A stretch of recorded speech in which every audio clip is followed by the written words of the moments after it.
বারাকাতুহু। আমরা এখন আছি বুড়িচং থানা ময়নামতি ইউনিয়ন কিংবাজিহুরা গ্রামে 7 থেকে 8,000 মানুষ পানিবন্দী আছে, যেখানে গর্ভবতী মারা আছে। ওদেরকে উদ্ধার করতে পারতেছি না। আমরা এখানে আসছি খাবার নিয়ে, খাবারের কোনো প্রয়োজন এখানে নাই দেখতেছি।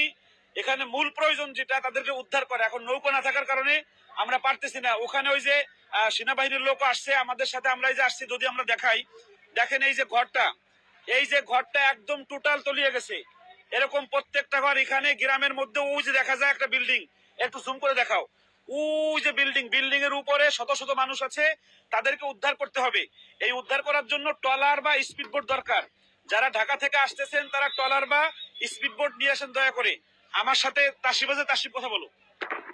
আজকে আমরা যতটুকু শুনতে পারছি আবহাওয়া অফিস থেকে যে আরো সামনে ফেনী, নোয়াখালী, কুমিল্লার অবস্থা অবনতি হবে।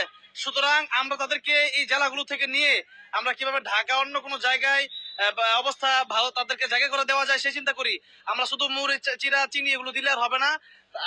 এখানে অবস্থা সামনে আরো খারাপ হবে। সুতরাং অনেক লোক আছে তাদের খাবারের প্রয়োজন নাই, যেই খাবার আছে 2 দিন তারা খেতে পারবে, কিন্তু তাদের আজকে এই এলাকাগুলোতে আগে নৌকা ছিল না। এখন আপনার দূর দূরান্ত থেকে যেখানে নৌকা আছে এই বন্য কবলিত এলাকাগুলোতে আপনার নৌকা, স্পিডবোট, ট্রলার গুলো আপনারা পাঠানোর ব্যবস্থা করুন, অথবা আমাদের নাম্বার আপনারা যোগাযোগ করুন। নাম্বার দেওয়া আছে, যত টাকা লাগে শুধু ট্রলার বা স্পিডবোট নিয়ে আসেন, আমরা টাকার ব্যবস্থা করবো। শুধু আমাদের ফোন দেন, যদি দিয়ে এখানে পৌঁছানো যায় এখানে পৌঁছান, আমরা এখান থেকে লোকগুলো উদ্ধার করি। আমাদের সাথে রায়হান কথা বলবে।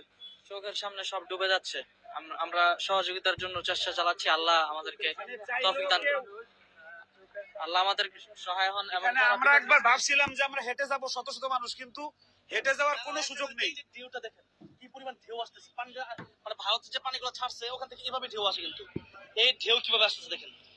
এখানে কোনোভাবে এই যে এই পাশে যদি দেখেন, এই যে ব্রিজটাও একটু পরে ভেঙে যেতে পারে এমন অবস্থা।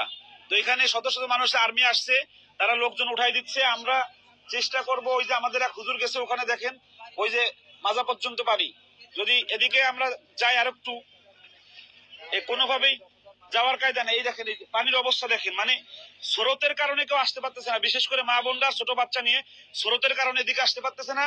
এদিকে নৌকার দরকার। এই যে আমাদের ইসমাইল গেছে এদিকে, অবস্থা একদম ভয়াবহ। এই গ্রামটার 7 থেকে 8,000 মানুষ এই গ্রামে আটকে আছে।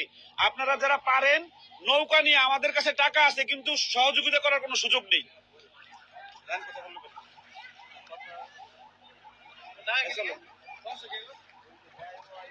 অনেক ভয়াবহ অবস্থা। আমাদের ভাইরা অনেক কষ্টে আছে, তাদের উদ্ধারের জন্য আমরা এসেছি। সেনাবাহিনীও কাজ করছে।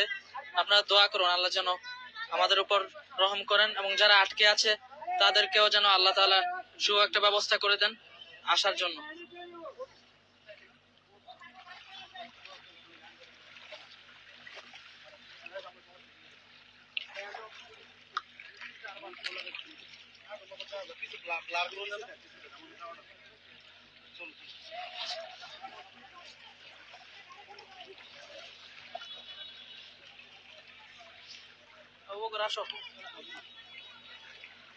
কি পরিমাণ স্রোত চিন্তা করেন।